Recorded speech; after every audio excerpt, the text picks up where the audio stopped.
तो आज हम बात करेंगे वेक्टर स्पेस ऑफ फंक्शंस उसके सब स्पेस के बारे में।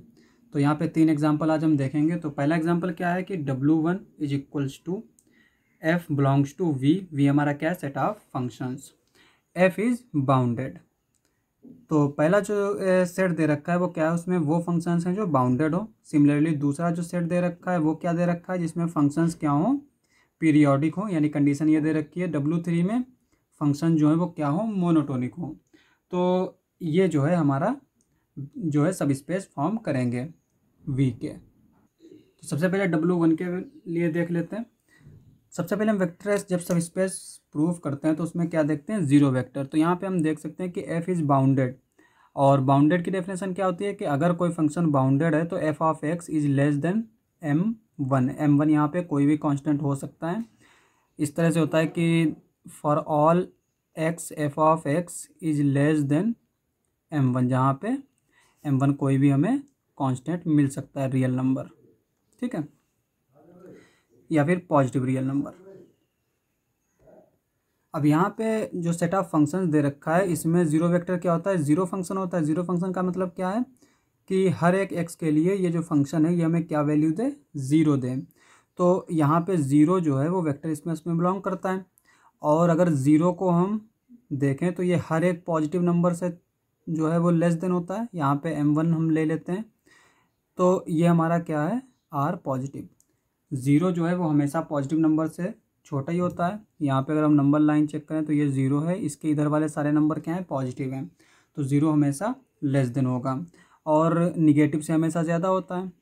तो यहाँ पे ये लोअर बाउंड भी है। तो इसका मतलब ये हुआ कि ज़ीरो जो है वो हमारा क्या है, बाउंडेड है। जब बाउंडेड फंक्शन है तो फिर वो कहाँ बिलोंग करेगा, W1 में। तो W1 में ज़ीरो वेक्टर होता है। अब हम वन स्टेप टेस्ट से प्रूव करेंगे। तो यहाँ पे दो फंक्शन ले लेते हैं W1 में, F और G, ठीक है। जब F और G W1 के एलिमेंट और W1 में कैसे फंक्शंस हैं, जो बाउंडेड हों। तो इसका मतलब there exist M1 and M2 mod f of x is less than equal to m1 mod g of x is less than equal to m2 for all x belongs to r। यहाँ पे r जो है ये domain है functions का। अब यहाँ पे हमें क्या प्रूफ करना है कि alpha f of x plus beta g of x ये W1 में होगा। अगर ये W1 में होगा तो हम कह देंगे कि W1 जो है वो सब स्पेस है V का। तो यहाँ पे हमने लिख लिया alpha f of x plus beta g of x, और चूंकि यहाँ पे एक हम ट्राइंगल इनइक्वलिटी जानते हैं कि mod a plus b is less than equals to mod a plus mod b, ठीक है। तो यहाँ पे हम वही ट्राइंगल इनइक्वलिटी लगाएंगे। तो यहाँ पे ये मॉड, ये किसके लेस देन हो जाएगा, ये लेस देन इक्वल टू हो जाएगा mod alpha f of x plus mod beta g of x, ठीक है। और यहाँ पे ये फिर हमारा क्या हो जाएगा, चूँकि मॉड एफ ऑफ एक्स किससे लेस देन है, हमने लिया यहाँ पे m1 से, और मॉड जी ऑफ एक्स किससे लेस देन है, m2 से। तो ये पूरा किससे लेस देन इक्वल हो जाएगा, alpha of m1 plus beta of m2, और इसको हम एक नया मान लेते हैं कांस्टेंट m, ठीक है। तो अब ये हमारा क्या हो गया, ये लेस देन हो गया m से, तो ये हमारा बाउंडेड हो गया। और जब ये बाउंडेड हो गया तो alpha of f of x plus beta of g of x belongs to W1। तो W1 क्या हो जाएगा, W1 इज अ सब स्पेस ऑफ V। तो सेट ऑफ जो है बाउंडेड फंक्शंस का जो कलेक्शन होता है वो हमारा क्या होता है, सब स्पेस बना लेता है। अब हम बात करते हैं यहाँ पे दूसरा सबसेट की। दूसरा सबसेट क्या दे रखा है, W2 हमारा क्या है, पीरियोडिक फंक्शंस की।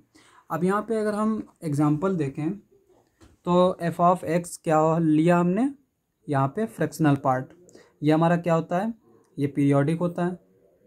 और इसका पीरियड क्या होता है हमारा, कोई भी पॉजिटिव इंटीजर या नेगेटिव इंटीजर, हर एक इंटीजर जो है वो उसका पीरियड होगा।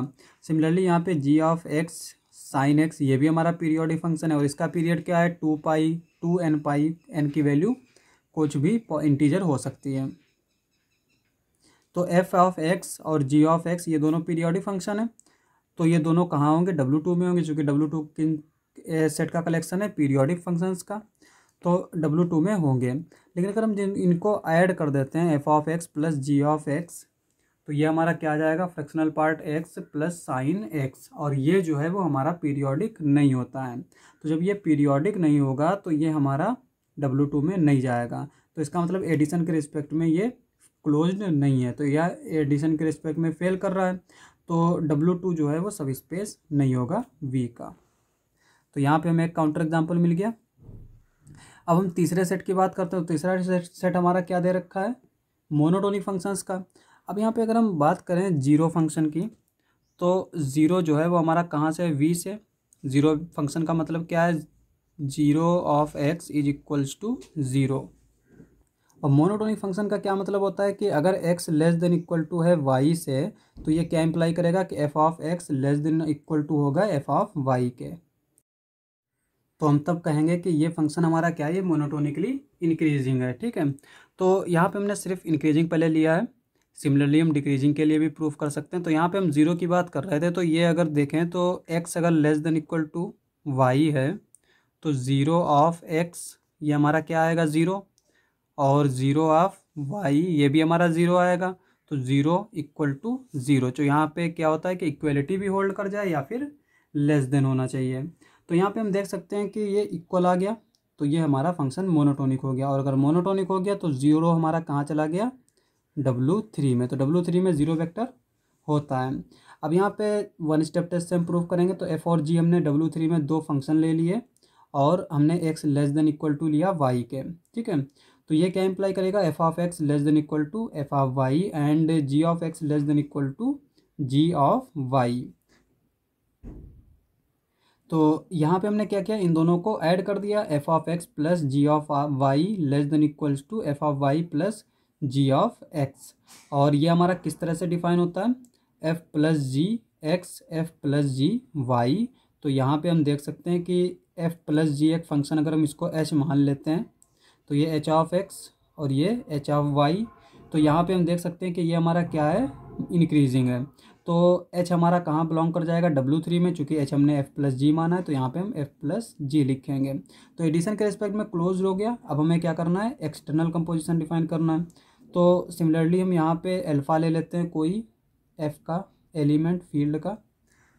तो यहाँ पे alpha of f of x less than equal to alpha of f of y हो जाएगा if alpha is greater than equal to zero. Alpha of f of x greater than हो जाएगा alpha f of y if alpha is less than equal to zero.